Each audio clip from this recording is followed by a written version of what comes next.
নমস্কার, স্পটন নিউজে আপনাদের সবাইকে স্বাগত। এই মুহূর্তে আমার সঙ্গে রয়েছেন প্রাক্তন দিনের বিশিষ্ট ফুটবলার মানস ভট্টাচার্য। মানুষদা, রাত পোহালেই মোহনবাগান মুখোমুখি হচ্ছে কেরালা ব্লাস্টার্সের সঙ্গে, তাদের ঘরের মাঠে খেলা এই ম্যাচটা। মোহনবাগানের কে আছে কে নেই সেই দিকে যাচ্ছি না, কেন মোহনবাগান এখন যে রকম দল, রিজার্ভ বেঞ্চটাও শক্তিশালী, যারা রয়েছে তারা তো আরো শক্তিশালী। কিভাবে বিশ্লেষণ করছো ম্যাচটাকে? দেখো, অত্যন্ত গুরুত্বপূর্ণ ম্যাচ মোহনবাগানের পয়েন্ট অফ ভিউতে। আমি আগে তোমাদের চ্যানেলই বলেছিলাম একটা কথা, যে 46-এ কেউ পৌঁছতে পারবে না।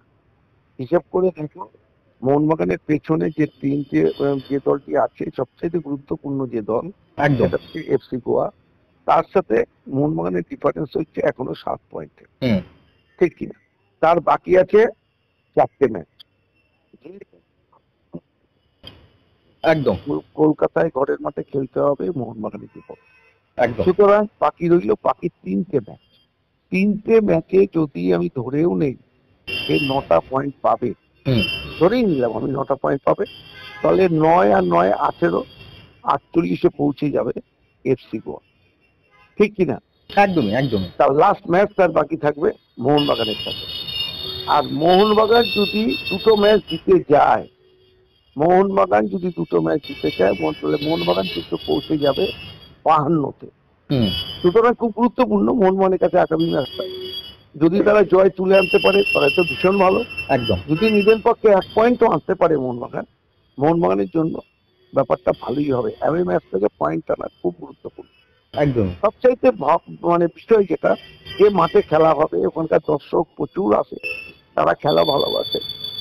কেরালার সাথে বাংলার ফুটবলের একটা প্রচন্ড লড়াই আছেই, এটা হবে। এবং মোহনবাগান যদি ঠিক মতো তাদের যেভাবে যারা খেলছে সেইভাবে যায়, কোনো অসুবিধা নেই। তুমি একটু আগে বলছিলে মোহনবাগানে কে আছে কে নেই, সেটা নিয়ে কথা। স্টুয়ার্ট থাকবে না, স্টুয়ার্ট নেই, সাহাল নেই, আশিস রায় নেই, একটু দরকার নেই। কারণ যে 4টে ডিফেন্ডার আছে, দিব্যেন্দু খুব ভালো ফুটবল খেলছে, একদম ক্যাপ্টেন আছে সুভাষী, ওদের মধ্যে আছে। এবং দুজন সেন্ট্রাল ডিফেন্ডার আল্ট্রেট এবং রড্রিগেজ, দুজনই খুব নির্ভরতা দিচ্ছে, দলকে নির্ভরতা দিচ্ছে। একদমই। আর সবার শেষে তো রয়েছে বিশাল কাই। মাঝমাঠ দিয়ে যেটা তুমি বলছো, সেখানে আপুইয়া চলে আসবে নেক্সট ম্যাচে, এবং দীপক টাংরি তার সাথে থাকবে। আর দুটো উইং এর আমাদের মানবি। এবং কালকেও ম্যাচ আমার মনে হয় শুরু করবে ম্যাকলারেন, এবং কামিন্সকে দিয়ে তিনি শুরু করতে পারেন কালকের ম্যাচ, যেটা আমার মনে হচ্ছে।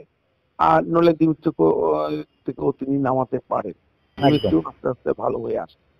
যাক, যেটা বলার হচ্ছে যে ওদের মাঠে খেলবে, ওদের একটা জনসমর্থন থাকবে, তার মধ্যে লড়াই চালাবে। তবে মোহনবাগান এখন ছন্দে আছে। মলিনা জানে যে এই ম্যাচ থেকে গুরুত্বপূর্ণ পয়েন্ট আমার তুলে আনতেই হবে। তারপরে ঘরের ম্যাচে তারা খেলবে 23 তারিখে, সম্ভবত উড়িষ্যার বিরুদ্ধে খেলবে, হোম ম্যাচ। সেখানে যদি তারা জয় তুলে নিতে পারে, তাহলে সেই লিগ জয়ের ক্ষেত্রে অনেকটাই নিশ্চিত হয়ে যাবে।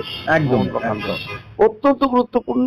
মাঝমাঠকে সচল রাখতে হবে, রক্ষণকে আত্মসাত রেখে সাপোর্ট দিতে হবে, এবং আক্রমণ ভাগে যারা আছে তারা যে কোনো মুহূর্তে কিন্তু গোল করে দলকে এগোতে পারে। অপরদিকে ওদের দলও খুব ভালো দল, লড়াকু দল। ওরা উইং অ্যাটাক করে, মাঝখান থেকে খেলোয়াড় তুলে আনার চেষ্টা করে। দেখা যাক এই ম্যাচটা কি হয়। ওদের শুধু ওদের নোহা না থাকাটা একটা মোহনবাগানের সুবিধা হলো। অবশ্যই দেখো, ম্যারাথন লিগে সব টিমেরই কেউ না কেউ সবাই পাবে না, সম্ভাবনা। যেখানে তোমার কাজ সমস্যা আছে, ইনজুরি সমস্যা আছে, এটা কেউ মাথায় রেখেই কিন্তু সবাই দল সাজায়। আর লিগ যত শেষের দিকে যায়, প্রতিদ্বন্দ্বিতা যত ক্ষুরোদার হয়, ততই দেখবে তোমার কাজ সমস্যা এবং ইনজুরি সমস্যা প্রতি দলকে মাথা চাড়া দেয়। সুতরাং সব দলেরই এটা আছে, কে আছে কে নেই নিয়ে ওরাও যেমন ভাবছে না, মোহনবাগানও ভাববে না। তারা তাদের খেলা খেলবে। স্বভাব সিদ্ধ ফুটবল যদি মোহনবাগান খেলে যেতে পারে, মোহনবাগানের পক্ষে এই ম্যাচ থেকে পয়েন্ট তোলা খুব একটা অসুবিধা হবে না। মোহনবাগানের ছন্দে আছে, সুতরাং এটা নিয়ে ভাববার কোনো ব্যাপার নেই। তবে এটাও ঠিক, অন্যান্য প্রতিযোগিতার সাথে আইএসএল এর তুলনা করো না। কলকাতার লিগ আর অন্যান্য লিগ এর সাথে তুমি আইএসএল এর তুলনা করো না। আইএসএল এ কিন্তু প্রতিটা দলের সাথে তফাৎ কিন্তু 19-20। তুমি যদি তলার 3-4টে বাদ দাও, তার উপরে যারা আছে তাদের সাথে অন্য দলের খুব একটা বেশি তফাৎ নেই। সুতরাং একটা ভালো লড়াই হবে, সবাই উপভোগ করবে বলেই আমি মনে করি। একদম একদম মানস দা, অসংখ্য ধন্যবাদ স্পটন নিউজের মূল্যবান বিশ্লেষণ করার জন্য।